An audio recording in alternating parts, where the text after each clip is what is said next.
There've been a tremendous number of people who have been very inspirational to me. I'm a pretty broad reader, and I'm inspired from the spectrum from Nelson Mandela to Margaret Thatcher to Richard Branson. I really like absorbing all of these incredible success stories, but the one thread through all of it are people who are just incredibly brave, and just they are who they are, and they do things their own way, smartly, but very clearly with I'm here to rock a new tune, and I'm going to do that.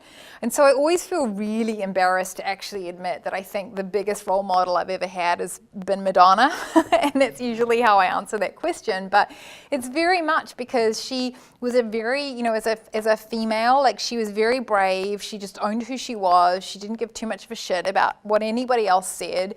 And she was also like the queen of reinvention, which I think is, fabulous. And I've certainly, had multiple squirrels in my path, and kind of reinvented myself into different industries a number of times. So, just someone like that who, it's kind of silly, but equally just, she was so fierce and so brave with what she did that I've just always, I don't know, I think ultimately that's who I have to rest on for all of the smarty pants answers I could give you. So, just businesses here going out looking for advisors, and you don't have to say accountant, but what sort of people do you look for when you're trying to pull top advisors together?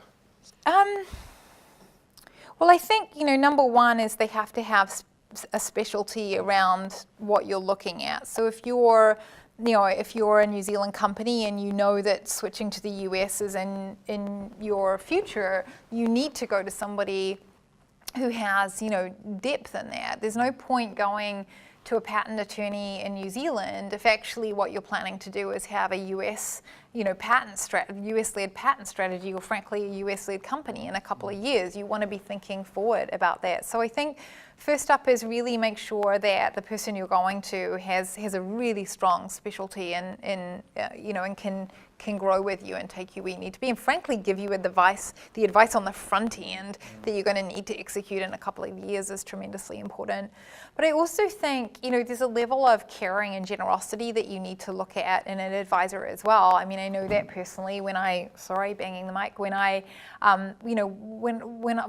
cared about my clients. I wanted to achieve for them, and I think you have to find people who deliver that to you as well. You guys have been so tremendous through what we've been working through, you both remember that forever, and also know that you're smart and able to solve problems, but also actually give a shit, and you're there to guide you through as a company, because it's very lonely being an entrepreneur, and the challenges can feel tremendous, and feeling like you've got people in your corner who aren't just going to run over there when the next client comes in is pretty important.